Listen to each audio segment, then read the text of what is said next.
Assalamualaikum warahmatullahi wabarakatuh.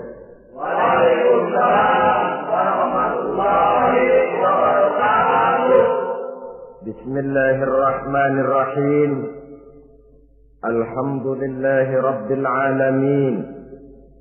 Wassalatu wassalamu ala ashrafil anbiya'i wal mursalin, imamil muttaqin, sayyidil ghurril muhajjalin, wa ala alihi wa sahbihi ajma'in, amma ba'du. Saudara-saudara kaum muslimin rahimakumullah, pada pertemuan terdahulu sudah kita bicarakan tentang memperbaiki akhlak, baik akhlak kepada Allah Subhanahu wa ta'ala, akhlak kepada sesama manusia, maupun akhlak kepada makhluk Allah lainnya di luar manusia. Kemudian secara umum Al-Imamul Ghazali rahimahullah membagi akhlak dalam dua bagian besar. Pertama, apa yang oleh beliau dinamakan al-akhlakul mahmudah, yaitu akhlak yang terpuji. Seseorang yang kepada Allah ia bertauhid, dalam pergaulannya dengan sesama manusia ia mempunyai sifat-sifat yang terpuji, seperti rendah hati, sabar, jujur, ikhlas, dan lain sebagainya. Kemudian dalam sikapnya kepada makhluk Allah di luar manusia, ia dapat mengembangkan nilai-nilai ihsan sesuai dengan tuntunan imannya. Ini seluruhnya dinamakan al-akhlakul mahmudah atau akhlak yang terpuji. Kemudian yang kedua oleh beliau dinamakan al-akhlakul mazmumah, yaitu akhlak yang tercela. Seseorang yang di dalam sikapnya kepada Allah mempunyai sifat-sifat kufur, baik dalam bentuk kemusyrikan, kemunafikan, atau hal-hal yang bisa menyebabkan ia menjadi murtad. Lalu dalam pergaulannya dengan sesama manusia, ia mempunyai sikap yang tidak terpuji, sombong, ria, ujub, dusta, khianat, suka menggunjing dan memfitnah, dan lain sebagainya. Sedangkan sikapnya kepada makhluk Allah di luar manusia, ia senantiasa menimbulkan kerusuhan. Itu seluruhnya dinamakan dengan al-akhlakul mazmumah atau akhlak yang tercela. Untuk memperoleh akhlak yang baik, yang dalam bahasa populernya dinamakan al-akhlakul karimah, para ulama sufi memberikan tuntunan. Pertama, melalui jalan yang disebut takhalli. Yang kedua, tahalli, dan hasilnya nanti akan membuahkan tajalli. Takhalli artinya mengosongkan diri dari segala macam sifat yang tercela. Sombongnya dibuang, riaknya dihilangkan, suka fitnahnya musnah, dustanya hilang. Itu semuanya dinamakan takhalli, mengosongkan diri dari seluruh sifat-sifat yang tercela.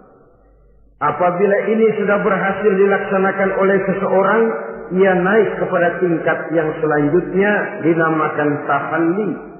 Tahalli artinya menghiasi diri dengan seluruh sifat-sifat yang terpuji.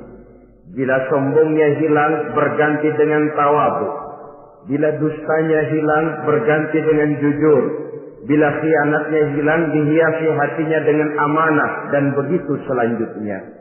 Hasil daripada tahalli, menghiasi diri dengan segala sifat-sifat yang terpuji, akan mengantarkan orang untuk sampai kepada tajalli, bisa menyaksikan kebesaran Allah Subhanahu wa ta'ala. Maka pada pertemuan kali ini kita akan mulai dengan yang pertama, takhalli, mengosongkan diri dari seluruh sifat-sifat yang tercela, menjauhkan diri dari semua akhlak-akhlak yang tidak baik.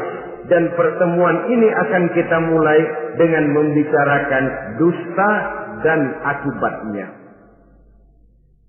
Saudara-saudara kaum muslimin rahimakumullah. Salah satu nikmat yang diberikan Allah kepada kita makhluk manusia dalam hidup ini adalah kemampuan untuk berkata-kata.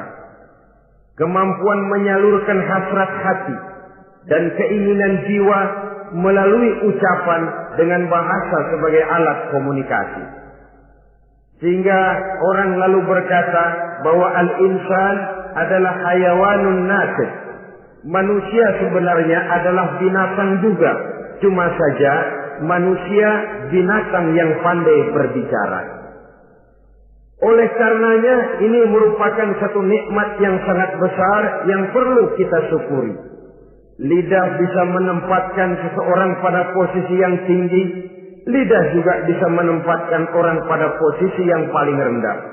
Karena lidahnya orang dipuji, karena lidahnya orang dicaci maki dan dicela. Pendeknya seperti kata pepatah, al-lisan saghirul jirmi azimul jurmi. Lidah itu walaupun kecil bentuknya tetapi besar akibatnya. Hampir sebagian besar dari kesulitan-kesulitan yang menimpa manusia pada mulanya disebabkan oleh lidahnya. Sehingga pepatah mengatakan salamatul insan fi hifdzil lisan. Manusia akan selamat apabila dia pandai menjaga lidahnya. Seperti orang kita bilang, lidah tidak bertulang. Artinya bicara kadang-kadang demikian enak, bicara kadang-kadang demikian nikmat, tidak terasa akan membawa akibat yang tidak pernah kita perhitungkan sebelumnya. Oleh karenanya, salah satu yang menyebabkan manusia bisa turun nilai kemanusiaannya apabila dia telah mempergunakan lidahnya untuk suatu yang lazimnya kita namakan dusta. Apa sebenarnya dusta itu? Dikatakan al-kadzib huwa adamu mutabaqatil khabar lil waqi'. Dusta ialah tidak adanya persesuaian antara berita dengan kenyataan. Itu yang dinamakan dusta. Berita tidak sesuai dengan kenyataannya.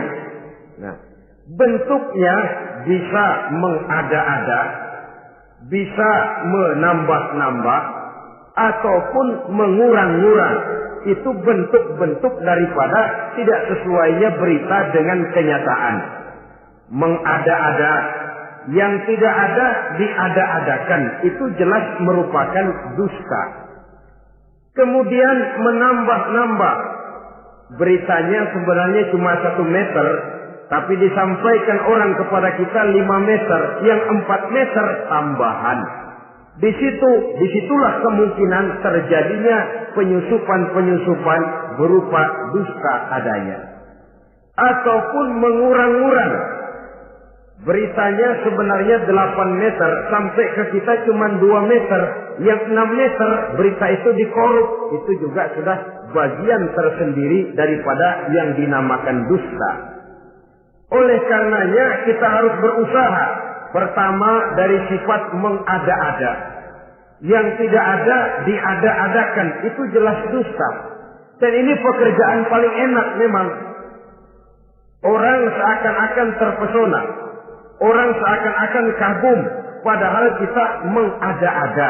Barang yang tidak ada diada-adakan. Rasul juga pernah, saudara-saudara.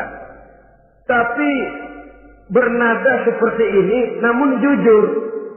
Satu saat beliau sedang duduk. Ada seorang perempuan mengendarai onta. Sudah tua sekali ontaknya. Lalu Rasul bangun menegur orang tadi. Bu, kenapa naik anak onta, katanya. Perempuan ini bilang, ya Rasul, yang saya kendarai ini bukan anak onta, tapi biang onta. Begitu. Iya, tapi dia punya ibu kan? Onta ini punya. Nah, kalau dia punya ibu kan artinya dia anak juga. Ya memang. Nah, kalau begitu kan artinya ibu memang naik anak onta. Lah ya iya kalau itu sih. Kelihatannya mengada-ada, tapi memang benar begitulah adanya. gurau untuk menghidupkan suasana, tapi tidak terlalu berlebih-lebihan. Yang kedua jenis daripada dusta itu menambah-nambah. Ini juga paling enak. Orang sering bilang, kalau kita ngirim duit, jangan harap kurang, jangan harap tambah. Tapi kalau kita ngirim berita, jangan harap kurang. Duit kita kirim kepada orang, jangan harap tambah. Kurang, jangan harap kurang. Atau jangan harap tambah, kurang bisa. Tapi kalau berita kita kirim kepada seseorang, jangan harap kurang itu berita, nambah bisa. Atau kemudian mengurang-urang, ini juga termasuk jenis daripada dusta.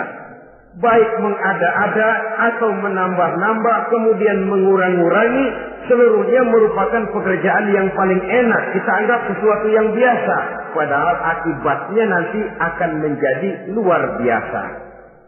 Saudara-saudara kaum muslimin rahimakumullah. Apa bahaya dusta dalam kehidupan manusia? Pertama, bagi dirinya sendiri. Orang yang berdusta sebenarnya sudah membahayakan dirinya sendiri. Apa bahayanya? Pertama, ia akan dikucilkan dari pergaulan. Sekali dia berdusta, orang mungkin masih percaya. 2 kali dia berdusta, orang mungkin masih bisa mentolerir. 3 kali dia berdusta, orang ngecap. Ini memang udah wataknya nih. Hobi dah kalau begini.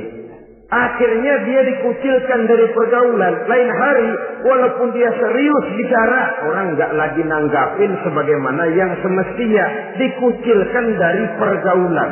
Akibat apa? Akibat dari dusta yang dilakukannya. Akan merugikan dirinya sendiri. Ada satu cerita, saudara. Seorang pengembala kambing sedang mengembalakan kambing di tanah lapang. Satu hari iseng dia sendirian. Ini orang kampung pengen tahu dibohongin. Teriak dia, tolong ada serigala, ada serigala. Mendengar teriakan ini karuan, satu kampung orang nyaris keluar semua. Yang bawa pentungan, yang bawa golok, yang bawa pisau. Mana serigalanya mana? Ini pengembala tadi nyengir. Kagak ada. Gua bohongin lo. Sudah, pulanglah orang kampung ini. Sekali, besoknya begitu lagi. Keluar lagi orang kampung, ternyata juga tidak ada serigala. Pada hari yang ketiga, serigalanya benar-benar datang. Si pengembala tadi pucat, lalu teriak-teriak, tolong ada serigala datang. Nah orang kampung udah nandain.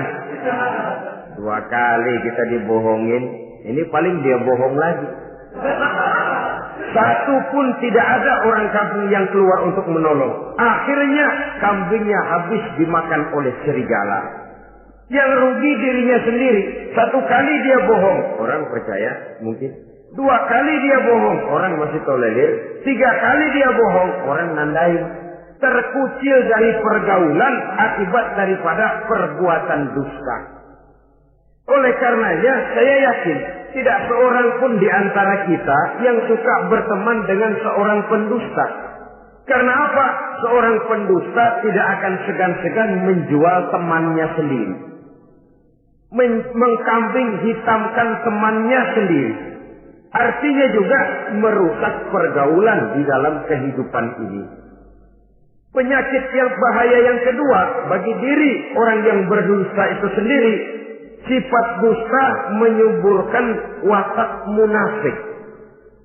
Nabi bersabda, ayatul munafiqi salatun. Tanda-tanda orang munafik itu ada 3. Tandanya, biasanya kalau tandanya ada, ya munafiknya insya Allah ada. Apa tanda orang munafik itu? Pertama, iza haddatsa kadzdzaba. Apabila berbicara selalu bohong. Belum pernah kalau bicara nggak bohong. Bohong itu sudah jadi lalapnya. Artinya nggak sumbrah ngomong kalau nggak dicampuri bohong. Seperti kurang enak makan kalau tidak pakai lalap. Ada saja bohong yang dibuat-buatnya. Ini ciri atau tanda daripada orang-orang munafik. Apabila berbicara selalu berdusta. Satu. Yang kedua, wa iza wa'ada akhlafa. Apabila berjanji dia selalu ingkar. Selalu ingkar tanpa uzur yang dibenarkan oleh syar'i, itu termasuk ciri daripada orang-orang munafik. Karena itu kita oleh agama diajarkan jangan memastikan sesuatu. Pernah Rasulullah ditegur oleh Allah Subhanahu wa taala ketika datang orang bertanya, "Ya Rasul, Ashabul Kahfi itu sebenarnya berapa orang jumlahnya?" Ada yang bilang 5 orang, 6 dengan anjingnya. Ada yang bilang 6 orang, 7 dengan anjingnya. Ada yang bilang 8 orang, 9 dengan anjingnya. Yang benar yang mana Rasul? Rasul menjawab, besok. Jawabannya besok. Kenapa Rasul berani mengatakan jawabannya besok? Sebab beliau ngandelin. Biasanya kalau ada pertanyaan dari umat, lalu turun wahyu sebagai jawaban atas pertanyaan tadi. Sudah. Besoknya dari pagi Rasul nunggu wahyu turun. Enggak turun. Besok nunggu lagi. Enggak turun juga. Bingung. Sekali turun malah negur beliau. Wala taqulanna li syai'in inni fa'ilu dzalika ghadan illa ayyasha Allah. Kalau belum apa-apa Muhammad jangan berani ngeduluin. Besok. Semuanya hanya bisa terjadi dengan izin Allah. Illa ayyasha Allah. Oleh sebab itu harus diawali dengan insya Allah. Insya Allah besok saya pasti datang. Insya Allah ya karena kita beriman kepada Allah. Kepastian di tangan Allah. Pastinya karena kita memang berniat benar ingin datang. Kita kadang-kadang insya Allah ini jadi lalap sih. Asal dia bilang insya Allah udah tulen kagak mau dah. Besok ya, insya Allah enggak ya. Ini salah kaprahnya kita, saudara-saudara. Yang ketiga, ciri daripada orang munafik itu wa iza tumina khana. Apabila dipercaya ia selalu berkhianat. Tidak pandai menjaga amanah dalam kehidupan ini. Tidak boleh mendapat satu kepercayaan lalu dikhianatinya kepercayaan itu. Maka jangan lupa bahwa kita diberikan lidah, kita diharuskan memelihara lidah. Dengan apa? Menjaganya daripada sifat-sifat dusta. Apabila berjanji, kita berusaha menepati. Apabila dipercaya, kita berusaha menjaga amanah. Kenapa? Mencari kepercayaan itu sulit, saudara. Tetapi memelihara kepercayaan itu jauh lebih sulit. Apalagi kalau yang bernama rahasia. Rahasia itu memang selama masih ada dalam hati. Kalau sudah kita bicarakan kepada orang lain, itu sudah bukan rahasia lagi sifatnya. Memang sih pada mulanya kita bisa ngomong. Nih gue ngomong begini nih sama lu doang nih. Lu jangan ngomong-ngomong sama yang lain ya. Nanti yang kita ajak ngomong lagi sama orang lain. Nih sama lu doang nih. Jangan ngomong-ngomong sama yang lain. Akhirnya kan terus sampai walaupun setiap kali ngomong mesti cuman malu doang nih ya. Tapi akhirnya tuh beritanya jadi merata menjalar.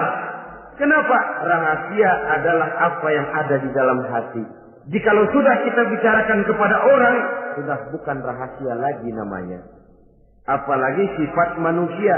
Kalau dia lagi seneng sama kita, jangankan perbuatan kita yang baik, perbuatan kita yang salah pun masih dibenarkannya juga. Tapi kalau dia sudah jengkel sama kita, jangankan kita main judi, kita ngaji masih salah. Itu kalau orang sudah nggak senang itu ya begitu. Dia benci sama kita. Jangankan kita main judi, kita baca Quran masih salah. Tapi kalau dia senang sama kita, hampir matanya itu hilang dari penilaian-penilaian yang objektif. Oleh karenanya sifat dusta menyuburkan sifat kemunafikan di dalam diri seseorang yang diantara tandanya tadi iza haddasa kadzaba, apabila berbicara ia selalu berdusta. Kemudian bahaya yang ketiga, orang yang selalu berdusta jauh dari ketenangan. Sebab apa? Pada saat kita mendustai seseorang, orang itu mungkin percaya, tapi makin dia percaya makin tersiksa batin kita. Kenapa? Hati kita sendiri ngomong, lu percaya kok gue bohongin? Kita sendiri tahu bahwa kita bohong. Itu yang menyiksa batin. Jauh dari ketenangan. Apalagi akan timbul satu sifat was-was. Ntar dia tahu. Bagaimana kalau rahasia ketahuan? Bagaimana kalau dia tahu saya bohong? Ini akan menyebabkan seseorang jauh dari ketenangan hidup. Makin rajin dia berdusta, makin tersiksa jiwanya. Lain kalau hatinya sudah mati. Dusta memang sudah jadi profesinya, kebiasaannya. Tidak merasa menyesal, tidak merasa berbuat salah. Dusta itu sudah jadi hobi. Sehingga enak saja. Hati sudah jadi mati kalau sudah begitu. Dan sepanjang hati sudah jadi mati, itulah yang paling kita khawatirkan. Artinya nilai kita adalah bangkai berjalan dalam pandangan Allah Subhanahu wa ta'ala. Saudara-saudara kaum muslimin rahimakumullah. Oleh karenanya membahayakan diri sendiri dosa itu. Yang kedua, berbahaya bagi masyarakat banyak. Tentu saja apabila status sosial kita tinggi, makin luas akibat daripada kedustaan kita. Seorang kepala rumah tangga yang berdusta, seluruh keluarganya jadi rugi. Seorang kepala kampung yang berdusta, rakyat sekampungnya rugi. Seorang gubernur berdusta, rakyat satu provinsi rugi. Seorang pemimpin negara berdusta, rakyat satu negara rugi. Makin tinggi status sosial, makin besar akibat daripada suatu dusta. Oleh karenanya menimbulkan keresahan di tengah masyarakat. Masyarakat itu apa? Dimulai dari masyarakat yang paling kecil, rumah tangga.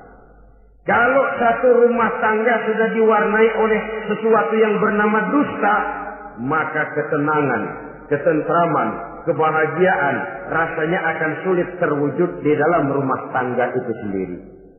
Seorang istri apabila sudah pandai mendustakan suaminya, maka itu sudah berarti memulai keretakan dalam kehidupan rumah tangga, menimbulkan benih-benih ketidakpercayaan. Apabila seorang suami sudah mulai mempunyai titik ketidakpercayaan kepada istrinya lagi, itu sudah menandakan retaknya basis kehidupan rumah tangga. Istri yang mendustakan suaminya, umpamanya diberikan nafkah, lalu mestinya sebenarnya sudah diperhitungkan cukup, uang masih ada, dikatakannya habis, dan lain sebagainya. Akibatnya nanti si suami mikir-mikir, kan menurut perhitungan duit masih cukup, kenapa sudah habis? Nah, oleh karena istrinya tidak jujur, suaminya juga mulai berusaha tidak jujur lagi. Mendapat penghasilan besar, mengaku sedikit. Kalau sudah begitu, saling dusta mendustai pun sudah dimulai. Nanti akan terus meresap kepada kehidupan daripada anak-anak sebagai anggota di dalam rumah tangga kita. Saudara-saudara, oleh karenanya rumah tangga bisa saja berantakan, menjadi kacau, baik karena dusta istri, dusta suami, dusta anak, atau dusta orang lain menyulut dan mengganggu rumah tangga kita. Suaminya lagi enak-enak duduk di depan rumah, datang laporan. Kamu kok tenang saja di rumah? Memangnya kenapa? Istrimu, waduh. Ya memang kenapa istri? Waduh. Itu tadi naik bajai berdua. Kamu orang laki. Ya memang supir bajai, masih dia sendiri. Tapi kalau berita ini digunting, dikat sampai di situ, kan nanti ini sudah menimbulkan suami mendengar istrinya naik bajai berdua dengan orang laki, tentu marah. Pulang istrinya sudah payah-payah dari pasar, dicaci maki dan lain sebagainya. Apa ini? Akibat dari omongan, dari lidah yang memang kecil dan tidak bertulang itu, tapi sungguh sangat besar akibatnya. Kemudian juga pergaulan. Berapa banyak saudara jauh dari saudaranya, teman berpisah dengan temannya, tetangga marah dengan tetangganya, akibat daripada perbuatan lidah, daripada ucapan lidah ini. Akibat daripada yang bernama dusta ini. Oleh karenanya, saudara-saudara, dusta pun merusak pergaulan. Kemudian usaha. Satu kali kita berdusta, mungkin usaha mendatangkan untung. 2 kali kita berdusta, masih bisa mendatangkan untung. 3 kali kita berdusta, orang akhirnya akan mengadakan perbandingan. Ini kadang-kadang dalam usaha, dalam dagang, dusta juga bisa jadi lalat. Orang nawar dagangan kita, berapa harganya bang? 500. 300 ya, tadi ada yang nawar 400, saya nggak jual. Padahal kagak ada yang nawar. Dia buat sedemikian rupa. Atau kadang-kadang tidak segan-segan memakai sumpah untuk membela kebohongannya. Ya, walaupun sebenarnya bukan sumpah, karena sumpah itu harus dengan lafzul jalalah, wallahi atau billahi, atau demi Allah. Kadang-kadang dengan kata-kata yang kasar. Modalnya cuma 500. Tapi ketika ditawar orang, yang bener aja nawar bu. Padahal ini saya beli modalnya aja 700 perak, biar mampus nih. Dia beli cuma 500, ngaku modalnya 700 pakai biar mampus lagi. Saudara hadirin yang saya hormati, sepintas mungkin orang percaya. Mungkin orang yang tergerak untuk membeli, tapi kemudian keuntungan yang didapat dengan jalan berdusta itu bisakah membawa berkah dalam kehidupan kita? Rasanya tidak. Dan kalau sudah tidak membawa berkah, maka itu keuntungan itu tidak lagi akan mendatangkan ketenangan di dalam kehidupan. Oleh karenanya menjaga lidah ini memang berat, sehingga dalam satu hadis lain Nabi bersabda, al-jannatu mustaqatun ila arba'ati nafar. Surga rindu, surga kangen kepada 4 macam manusia. Ini model. Biasanya manusia yang kepengen benar masuk surga, ini malah surganya yang rindu, kangen benar kepengen dimasuki oleh 4 macam manusia. Siapa mereka? Pertama, saliyil Quran. Orang yang gemar hobi membaca Al-Quranul Karim. Orang yang gemar membaca Al-Quran dirindukan oleh surga. Apa membaca sekedar membaca? Ya, membaca Quran kan beribadah, dari sebab membaca itu mengerti atau tidak mengerti artinya. Tapi jangan lupa, membaca adalah alat agar kita mengerti. Mengerti adalah sarana agar kita bisa mengamalkan dengan baik. Itu maksudnya. Baca Al-Quran agar kamu mengerti isinya. Kalau sudah kamu mengerti isinya, kamu bisa mengamalkannya dengan baik.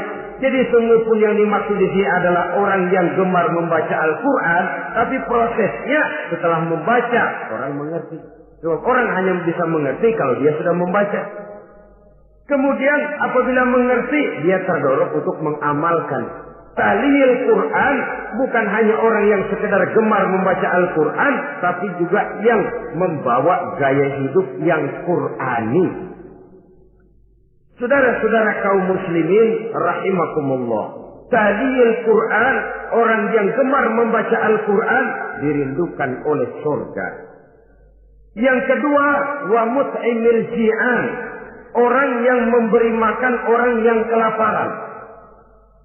Nabi memberikan anjuran sangat.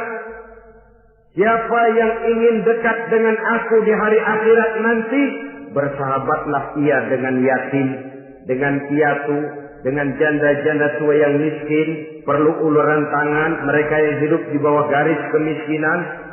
Bila diberikan kelebihan rizki oleh Allah, bersahabatlah dengan orang yang tidak mampu. Mut'imil ji'an, orang yang memberi makan orang kelaparan, dirindukan oleh surga.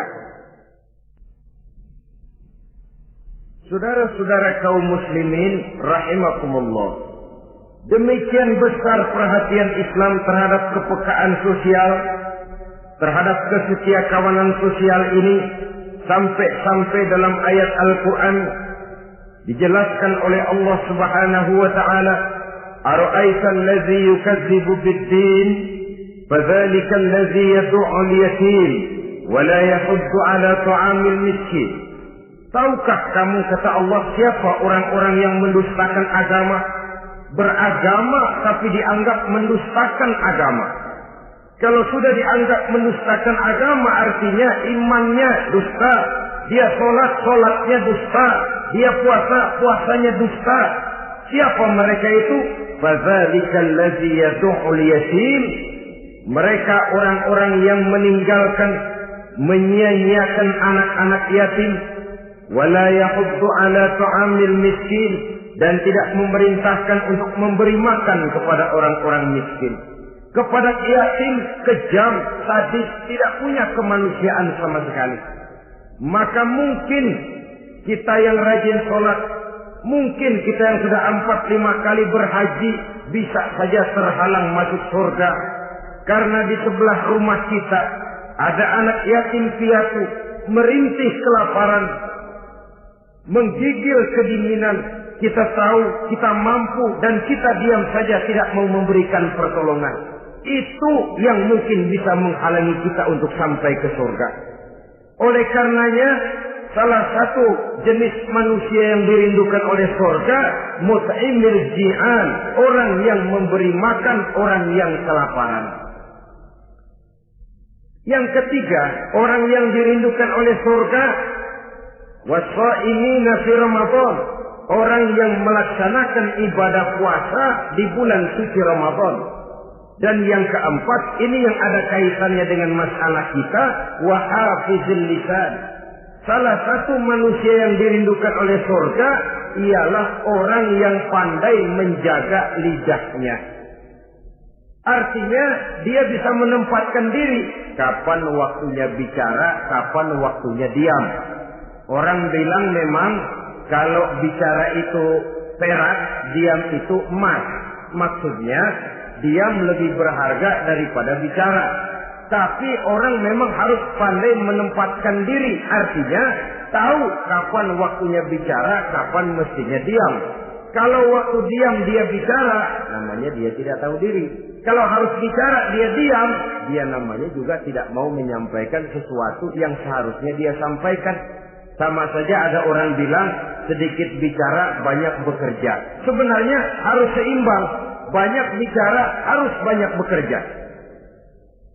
Biasanya kalau sedikit bicara banyak bekerja itu dua kemungkinan. Kalau nggak main catur, maling.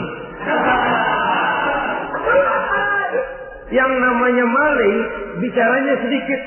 Maling buka jendela lalu berbisik sama temennya, udah tidur. Ngomongnya segitu, selebihnya dia kerja serapi-rapinya. Sebaliknya, banyak bicara, sedikit kerja, bahkan nggak pernah kerja, orang gila. Coba saja lihat orang gila, ngomong melulu, kerjanya nggak ada. Jadi oleh karena itu memang harus seimbang. Pendeknya kita harus tahu kapan mesti bicara, kapan mesti diam. Kalau menghadapi kebatilan kita diam, kata Nabi, as-sakitu 'alal batil syaitanun asraf. Orang yang diam menghadapi kebatilan, setan gagu. Masya Allah, saudara-saudara. Ada munkarat, ada maksiat, ada kebatilan, ada kezaliman. Dia diam, tidak mau menyampaikan yang benar. Itu setan gagu. Sehingga dikatakan, qulil haqqa walau kana murran. Sampaikan, katakan yang benar walaupun pahit. Dan memang menyampaikan kebenaran bukan main pahitnya. Bukan main getirnya, banyak resikonya. Tapi ini sesuatu yang harus kita sampaikan. Sebab kata Nabi tadi, orang yang diam menghadapi satu kebatilan sama saja dengan setan gagu. Orang yang pandai menjaga lidahnya dirindukan oleh surga. Dan ini walaupun kelihatannya pekerjaan ringan, kecil, berat, saudara-saudara. Bahkan diceritakan Nabi Ibrahim itu pernah nangis di hadapan Allah Subhanahu wa Ta'ala. Ketika ditegur, ditanya, kenapa kamu menangis Ibrahim? Saya ini seumur hidup pernah 3 kali berdusta, ya Allah. Bagaimana saya tidak bingung mempertanggungjawabkan ini di hadapanmu? Nabi Ibrahim seumur hidup 3 kali bohong, bingung, nangis. Kita sehari 16 kali bohong, nyengir aja. Nggak ada bingungnya, emang hobi. Kalau nggak bohong, puyeng palanya. Tiap hari selalu mencari sasaran. Siapa lagi gue bohongin nih? Saudara-saudara kaum muslimin rahimakumullah. Kelihatannya pekerjaan ini kecil, ringan, tapi sungguh berat. Mengerem lidah, menjaga lidah daripada perbuatan ucapan-ucapan yang tidak mengandung manfaat, apatah lagi sampai bersifat dusta dan membahayakan orang lain. Oleh karenanya, dusta ini kalau dalam agama, berdusta dalam agama biasanya munafik. Mulutnya beragama, tapi hatinya kafir. Jelas itu munafik. Itu dusta juga. Dusta yang membawa kita kepada dosa kelas kasar. Ya kalau kita mendustai teman, memang dosa. Dosa yang nilainya tidak sebesar kalau kita mendustai agama. Tapi sungguh pun demikian, dosa kecil-kecil juga kalau ditumpuk banyak juga. Padahal kata Imam Ghazali, hati itu seperti kaca. Dosa itu debu yang nempel di kaca. Kalau debu-debu itu terus numpuk, kita males ngelapnya, males ngebersihinnya. Jadi satu berkarat di kaca, susah banget ngebersihinnya. Coba kaca kalau udah karatan, pakai silet kita gosok, setengah mati. Begitu juga perbuatan dosa. Kalau kita senang dusta, biarinlah dosa kecil. Bohong lagi, bohong lagi, bohong lagi. Numpuk berkarat di hati itu dosa. Nah hati itu kalau sudah dilingkungi oleh karat, nur, cahaya kebenaran itu sulit untuk masuk. Karena dia sering berdusta, orang lain dianggap sama juga sama dirinya. Ini yang celaka. Oleh karenanya timbul sifat menyamakan orang lain dengan keadaannya sendiri. Dikala itu hati yang sudah penuh dengan noda-noda dosa itu sudah berkarat sehingga sulit untuk dibersihkan lagi. Itu sebabnya Nabi berpesan, ittaqillaha haitsu ma kunta wa atbi'is sayyi'atal hasanata tamhuha wa khaliqin nasa bi khuluqin hasanin. Bertakwalah kamu kepada Allah dimanapun saja kamu berada. Bertakwa dimanapun saja kamu berada. Di pasar takwa kita, di kantor takwa kita, di masjid takwa kita, di rumah tangga bertakwa kepada Allah dimanapun saja kamu berada. Kita sih kadang-kadang takwa juga, cuman musinan. Takwa kita pakai tempat. Asal lagi duduk di masjid, dengerin pengajian, denger kiai pidato, manggu takwa bener. Aduh. Keluar dari masjid, teler aja lagi.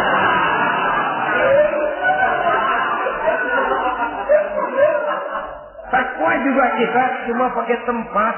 Nabi pesan dimanapun kamu berada, ittaqillah haitsu ma kunta. Bertakwalah kepada Allah dimanapun saja kamu berada. Wa atbi'i sayyi'atal hasanah tamhuha. Ikuti perbuatan salahmu dengan kebaikan, niscaya kebaikanmu akan menghapus kesalahan yang kamu kerjakan. Kalau sadar kita, ya Allah tadi berdusta, astagfirullah, perbanyak istighfar. Ikuti. Jadi begitu tuh kaca kena debu, lap. Kena debu lagi, dilap lagi. Kena debu, dilap lagi. Insya Allah tidak sampai berkarat. Jangan lalu nunggu. Ntar aja dah taubat, udah tua-tuaan dikit. Kayaknya umur dia yang ngatur. Saudara-saudara, oleh karenanya ikuti perbuatan salah dengan kebaikan. Terselip kita berbuat salah, iringi dengan sedekah. Terselip kita melakukan dosa, iringi dengan istighfar. Melihat sesuatu yang haram, astagfirullahaladzim. Lalu dipalingkan, jangan mulut astagfirullah, mata melotot.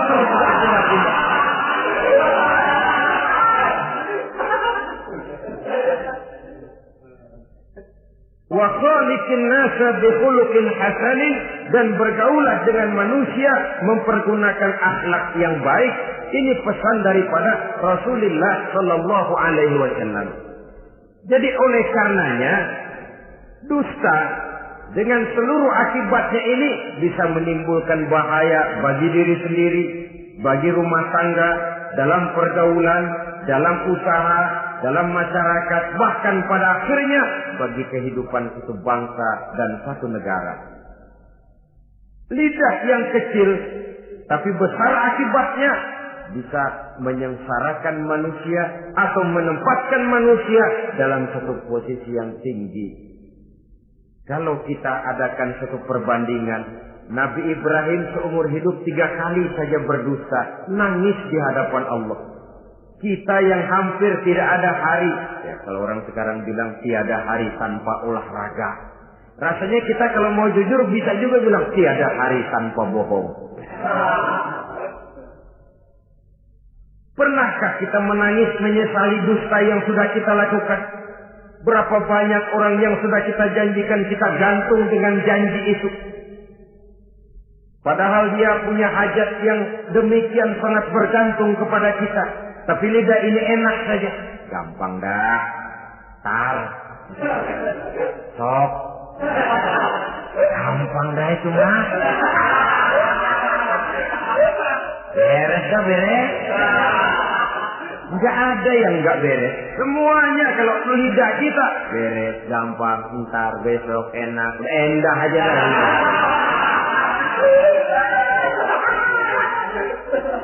Habis orang kita gantung dengan harapan. Padahal kita tidak bermaksud memberikan harapan itu. Sementara kita melangkah melenggang dengan senyum, sedang orang lain menggerutu. Saudara-saudara kaum muslimin rahimakumullah, ini pada gilirannya akan kembali penyakitnya kepada diri kita juga. Menyuburkan watak munafik, mengucilkan kita dalam pergaulan, dan menjauhkan kita daripada ketenangan hidup. Karenanya dusta memang berbahaya. Dalam perjuangan, dusta akan menimbulkan watak pengkhianatan. Dusta juga bisa menyebabkan munculnya musuh-musuh dalam selimut, yang pura-pura berteriak membantu perjuangan tapi di belakang mencari titik kelemahan kita. Oleh karenanya, mencari teman yang bisa diajak tertawa itu gampang. Mencari teman yang mau diajak menangis itu sulit.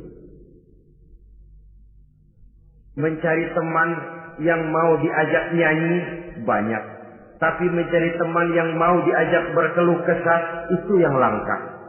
Oleh karenanya, di dalam kehidupan ini untuk menjaga lingkungan pergaulan, mari kita berusaha untuk menjaga lidah dengan sebaik-baiknya. Nah, apa semua bohong tidak boleh? Ada bohong yang ditolerir. Di antaranya kata Nabi, salasun laisa minal kadzab. Ada 3 macam bohong yang tidak dianggap bohong. Bohong tapi tidak dianggap bohong. Dusta tapi tidak berdosa. Kalau memang harus bohong, carilah bohong yang tidak dosa. Bahkan insya Allah ada pahalanya kalau kita ikhlas. Apa itu? Pertama, hadisul rajulu limar'atihi au hadisul mar'atu li zaujiha. Bohongnya seorang suami untuk menyenangkan hati istrinya. Enggak apa-apa. Untuk menyenangkan hati istrinya. Misalnya suami pulang dari kantor perutnya lapar. Begitu makan nyobain sayur, asinnya luar negeri.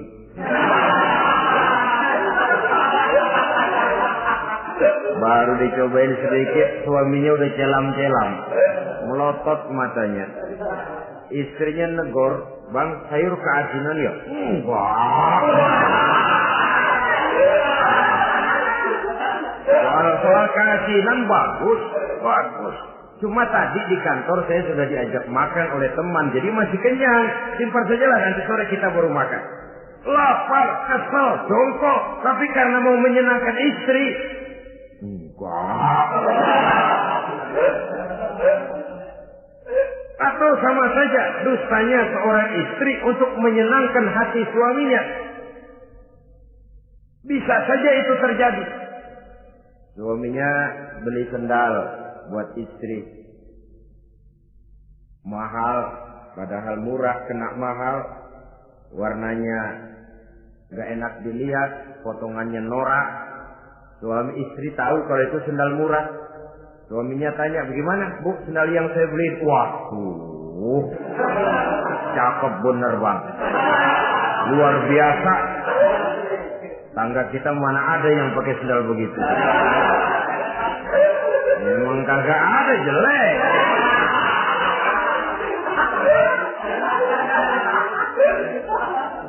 Tapi kalau waktu itu istrinya jujur, malah akan bisa menimbulkan keretakan. Bohong seperti ini termasuk bohong yang bisa ditolerir untuk menyenangkan hati istrinya atau untuk menyenangkan hati suaminya. Tapi lalu jangan dieksploitir. Jangan dieksploitir dalam arti untuk menutupi untuk menutupi perbuatan salahnya lalu berdusta. Menutupi perbuatan salahnya, itu yang tidak boleh. Sebab bagaimanapun ditutupi perbuatan salah, toh akhirnya akan naik juga ke permukaan. Yang kedua, al-kadzib li islahi zatil bain. Dusta untuk mendamaikan dua orang yang sedang berselisih. Itu boleh. Malah Raja Iblis, kalau ada dua orang yang sedang berselisih, marahan kita jadi tukang sulut, tukang ngipasin. Datang ke sana ngipasin, datang kemari ngipasin. Tidak mendamaikan. A marah sama B. Datang kita sama A katanya kamu marahan sama B. Ya itu B kurang aja. Enggak begitu. Saya kemarin ketemu di si B, dia bilang kangen sama sampean, pengen ngobrol sama-sama. Padahal B enggak pernah ngomong apa-apa. Dia bohong, dia olah sedemikian rupa supaya orang yang berselisih jadi damai. Itu bohong yang berpahala malah. Yang ketiga, bohong untuk menyelamatkan jiwa seseorang. Itu boleh. Ada orang mau membunuh, PKI nyari ustadz. Nah, kamu tahu rumahnya Ustadz Ano? Kamu tahu? Tahu, Pak. Gimana? Bapak mau apa? Mau saya bunuh dia, kurang ajar. Oh, orangnya nggak ada, Pak. Kemana? Nggak tahu, keluar negeri, keluarnya lagi kali dah. Jauh. Padahal orangnya ada di dalam. Tapi dia berdusta untuk menyelamatkan jiwa orang yang sedang terancam. Itu malah boleh. Bukan saja boleh, berpahala. Malah berdosa kalau waktu itu dia jujur. Mau cari ustadz buat apa, Pak? Mau saya bunuh. Ada, Pak, di dalam. Ada.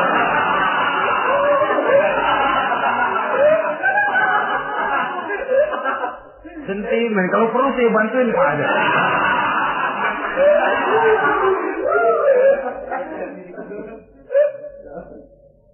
Hanya jenis bohong-bohong seperti ini yang bisa ditolerir.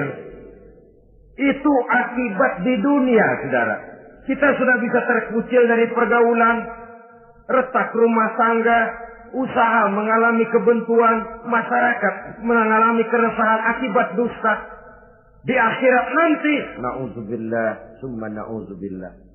Kita baca dalam riwayat Mi'raj, Rasul melihat orang yang lidahnya menyengser ke tanah, digunting, putus, bersambung lagi, digunting lagi, putus lagi, bersambung lagi. kadang dituangi dengan coran api neraka. Na'udzubillah, coran neraka. Kita nginjak puntung aja lompat. Ini mulutnya dituangi dengan coran dari neraka. Innalillahi wa inna ilaihi raji'un. Ya, tapi kalau dituangi coran begitu dari neraka kan terus mati sekaligus. Ya, kalau terus mati lumayan. Neraka itu kata Quran, kullama nadijat juluduhum badalnahum juludan ghairaha liyazuqul azab. Tiap kali hancur kulitnya, kami buatkan kulit yang baru. Diazab lagi, hancur lagi, dibuatkan lagi. Untuk apa begitu? Liyazuqul azab, biar dia rasain. Kalau sekali kemplang mati mah enak. Pokoknya diazab di neraka, digejrot, mati, selesai. Lumayan. Ini nggak ada matinya. Penyet, bangun lagi, kemplang lagi, persis salam cemen.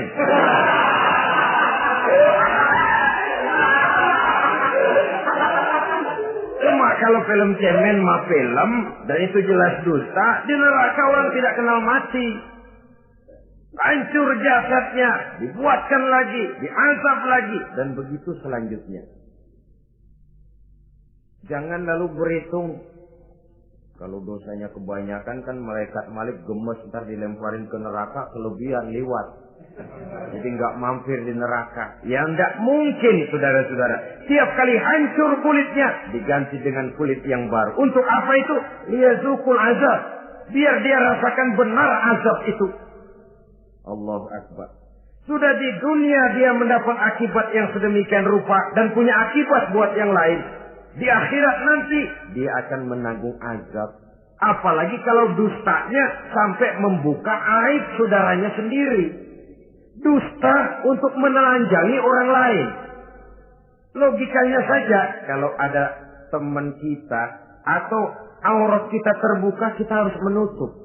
Muslim dengan muslim seperti satu badan. Bila yang satu sakit, yang lain ikut merasa sakit. Bila yang satu tercela, yang lain ikut merasa tercela. Dikala itu, kita harus justru menutupi aib orang lain. Malahan Nabi mengatakan, siapa yang menutupi aib saudaranya di dunia ini, saudaranya muslim, Allah akan menutupi aibnya di akhirat nanti. Kita kadang-kadang bukan nutupin sih, malah ngorek-ngorek. Kadang-kadang nggak tahu aja belaga tahu. Ya, gue dengar anak. Banyakan dia nipasinnya. Saudara-saudara kaum muslimin rahimakumullah. Begitu lidah yang suka berdusta digunting dari gunting api neraka, terpotong dibulatkan lagi, terpotong dibuatkan lagi, tidak henti-hentinya sampai kepada hari akhirat nanti. Karena itu berlindung kita kepada Allah. Jangan sampai diberikan lidah yang gemar berdusta. Tapi lidah yang gemar mengatakan yang benar walaupun terasa pahit. Mengucapkan kebenaran itu besar resikonya. Panjang jalannya, banyak akibatnya. Mencegah kemunkaran besar resikonya. Tapi itu harus kita lakukan. Setidaknya mencegah kemunkaran. Rasulullah sallallahu alaihi wasallam dalam satu hadis menyatakan iyyakum wal kadziba fa innal kadziba yahdi ilal fujuri wal fujuru yahdi ilan nar. Hati-hatilah kamu daripada sifat dusta, sebab sesungguhnya dusta membawa kepada perbuatan durjana dan perbuatan durjana menggiring orang kepada neraka. Mula-mula memang ucapan, dari ucapan orang melangkah kepada perbuatan, dan perbuatan itulah yang akan jadi penilaian Allah. Jikalau baik, dia akan menyebabkan kita ke surga. Jikalau tidak baik, perbuatan kita jugalah yang akan menjerumuskan kita ke dalam neraka. Dimulai dari suka berdusta. Akibat lidahnya gemar berdusta, perbuatannya pun merupakan perbuatan dusta. Suka pura-pura, mental munafik. Artinya hilang sifat kejujuran dalam dirinya. Apabila ini sudah melembaga dalam kehidupan seseorang, sulit dia melepaskan diri dari cengkraman dusta itu sendiri. Untuk jangka pendek di dunia ini, maupun jangka panjang di akhirat nanti, dusta hanya akan membawa malapetaka bagi diri yang bersangkutan dan juga bagi orang lain. Benar kalau tadi pepatah mengatakan salamatul insan fi hifdzil lisan. Bahkan ada yang bilang kalau lidah lukai hati, kalau pedang lukai tubuh, masihkan ada harapan sembuh. Kalau lidah lukai hati, kemana obat hendak dicari? Kita tampar orang dengan tangan 2-3 hari, 2-3 jam bahkan sudah hilang bekas tamparan itu. Tapi kita tampar orang dengan lidah, dengan ucapan, seumur hidup dia akan tetap ingat. Kita bohongi orang, kapan ketemu dia ingat nih, dia nih. Nih yang kerjanya bohongin melulu. Gimana aja ada bohongnya. Kalau sudah dicap sebagai pendusta, kita memang nggak tahu, tapi tiap kita jalan orang iringi perjalanan kita. Pembohong, pembohong. Saudara, masyarakat ini punya hukum yang tidak tertulis, tapi lebih kuat dan lebih kejam daripada hukum yang tertulis. Sehingga lalu orang mengatakan, sekali arang tercoreng di dahi, seumur hidup orang tak percaya. Ini artinya hukum masyarakat itu lebih kejam daripada hukum yang tertulis. Sekali kita dicap sebagai pendusta, lain kali kita mau benar-benar banget juga.